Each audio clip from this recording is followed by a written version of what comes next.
Հրապարակ թերթը գրում է. Հունիսի կեսից սկսվելու են քաղաքացիական պայմանագրի վարչության անդամության թեկնածուների առաջադրումները։ Կուսակցությունում կանխատեսում են, որ այս անգամ 100-ից ավելի թեկնածու է լինելու։ Ներկայում մոտ 50 հոգու անուն է շրջանառվում՝ օրեսդիր եւ գործադիր մարմինների ակտիվ ՔՊԱ-կաններ, որոնք վերջին օրերին մեկը մյուսին հերթ չտալով մեկնում են մարզեր, հանդիպումներ ունենում մարզային կազմակերպությունների, տարածքային կառույցների անդամների հետ։ Երբեմն միմյանց դեմ անուղղակի բոճկա են գլորում, որպեսզի տարածքային կառույցների անդամների սիրտը շահեն։ Նրանք քաղաքացիական պայմանագրի ղեկավար մարմնի ընտրիչներն են եւ մասնակցելու են վարչության ընտրություններին։ Միայն վարչության ընտրություններից հետո է հայտնի դառնալու նաեւ խորհրդարան ներկայացվելիք նախընտրական ցուցակը եւ մեխանիկորեն, ովքեր դառնան վարչության անդամ, բարձր դիրքեր կզբաղեցնեն նաեւ ազգային ժողովի նախընտրական ցուցակում։ Գրում է թերթը։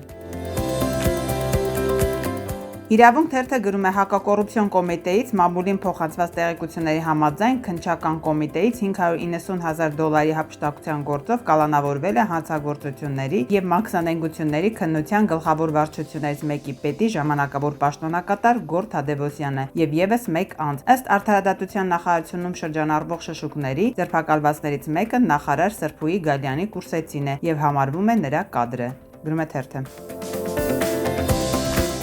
Ժողովուրդ օրաթերթը գրում է Հայաստանի առողջապահության ոլորտը աստիճանաբար ավելի է նմանվում անձնական կառավարման համակարգի, որտեղ ոչ թե նախարարը, այլ փոխնախարար Լենան Անուշյանն է իրականում որոշումներ կայացնում, սկսած կադրերից մինչև ռազմավարական ծրագրերի ճակատագրերի որոշում։ Թերթի տեղեկություններով փոխնախարար Անուշյանը տարիներ շարունակ կենտրոնացրել է կադրային լիազորությունները իր ձեռքում, իսկ նախարար Անահիտ Ավանեսյանը անգամ կարևոր ծրագրերում փաստացի դարձել է կատարող, ոչ թե որոշող։ Այս մոդելը հանգեցրել է պետական ծրագրերի ձախողման։ Գրում է թերթը։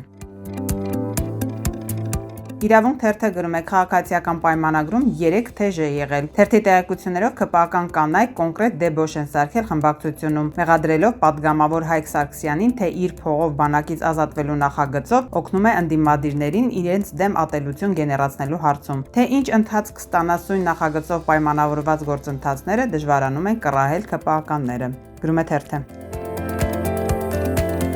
Հրապարակ թերթը գրում է. մինչ Ռուսաստանի Դաշնությունը 2023-ից ի վեր ջանում է Սյունիքում հյուպատոսություն հիմնել, իսկ Հայաստանի իշխանությունները տարբեր պատճառաբանություններով տորպեդահարում են դա, Ֆրանսիայի ամիսներ առաջ հայտնած ցանկությունը մոտ օրերս կյանքի կկոչվի։ Հունիսի 2-ին Գորիսում կկայանա հայ-ֆրանսիական համաժողով։ Նույն օրն էլ Սյունիքում Ֆրանսիայի հյուպատոսության բացման արարողությունը կլինի։ Հյուպատոս է նշանակվելու Գորիսի ֆրանսախոսների միություն հասարակական կազմակերպության նախագահ Կարմեն Ափունցը։ Փորձագիտական շրջանակներից արդեն հասցրել են կարծիք հայտնել, որ Սյունիքում Ֆրանսիայի հյուպատոսությունն ունենալու է խիստ ռազմական հետախուզական նպատակ, որը ծառայելու է կոլեկտիվ արևմուտքին։ Գրում է թերթը։